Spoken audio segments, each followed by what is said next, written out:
siya para mapaigot na to sa time. Ayan si Sister Paz. Oh, testimony si Pastor si Brother Pedro, si Sister Paz. Next is ang Word of God.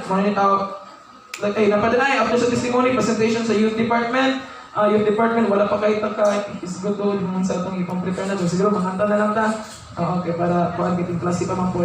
So then, after that, Word of God, ni Pastor Rolly Palacio. Then, after na po ana, is birthday offering sa maghatatag. Lahi na sabi siyang offering, mo na yung tradition bitaw nato nga, kung unsa ang kanang month, diya na nakabutang sa gamay nga bucket, diya na ito ibutang natong offering.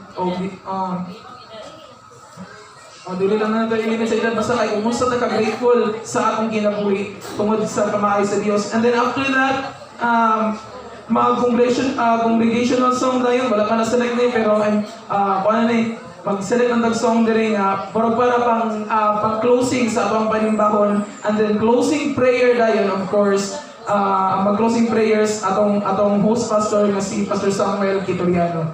And then after that, lunch na dayon. Dinner dahil. Magkumutan din. So, dinner na na to. So, okay ba dahil itong flow sa ito program? Again, so good. Welcome song, welcome address, opening out scripture reading and opening prayer, praise and worship, church history, presentation sa mga bata, offertory sa women's, testimony, duha ka buok, presentation sa youth department, Word of God ni Pastor Rolly, birthday offering, and congregational song and closing prayer. Okay na to? So, salamat kayo sa tanan, dalay ko ng Diyos. Pinadawag na to niya sa kita nga uptunod kayo, sorry kayo na nalugay kita, no?